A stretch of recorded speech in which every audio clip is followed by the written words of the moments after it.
चंद्रमा की शीतल किरणें जब भूमि, आकाश और जल पर फैलती हैं तो एक पवित्र दिन आता है, कार्तिक मास की पूर्णिमा, जिसे हम कार्तिक पूर्णिमा कहते हैं। एक समय असुरों में तारकासुर नाम का अत्यंत बलशाली राक्षस था। उसके आतंक से देवता और ऋषि सभी त्रस्त हो उठे। भगवान शिव के पुत्र कार्तिकेय ने जब उसका वध किया तब उसका अंत हुआ। तारकासुर के 3 पुत्र तारकाक्ष, कमलाक्ष और विद्युन्माली अपने पिता की मृत्यु से अत्यंत दुखी और क्रोधित हुए। उन्होंने प्रतिज्ञा ली कि वे देवताओं से अपने पिता की मृत्यु का बदला लेंगे। तीनों असुरों ने कठोर तपस्या कर ब्रह्मा जी को प्रसन्न किया और अमृता का वरदान मांगा।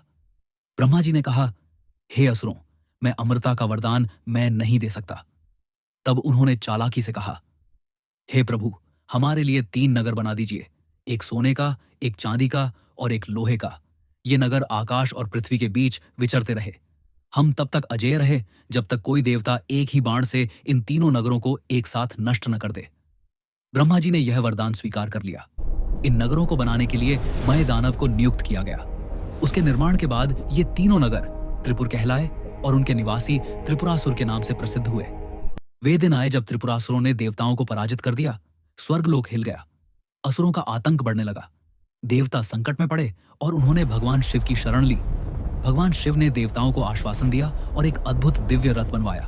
पृथ्वी रथ का आधार बनी, सूर्य और चंद्रमा उसके पहिए बने, ब्रह्मा जी सारथी बने, मेरु पर्वत धनुष बना, शेषनाग उसकी डोरी बना और भगवान विष्णु बाण बने।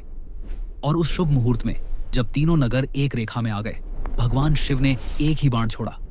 उस बाण ने तीनों नगरों को एक साथ भस्म कर दिया और त्रिपुरासुरों का अंत हो गया।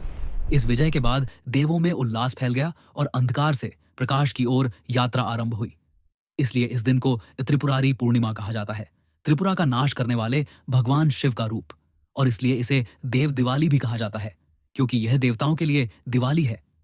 तो इस कार्तिक पूर्णिमा पर आइए हम प्रण लें, अपने भीतर के अंधकार को पहचानेंगे, प्रकाश के तत्व को बढ़ावा देंगे और उस विनम्रता और सेवा भावना को अपनाएंगे। जय त्रिपुरारी, जय शिव शंभु।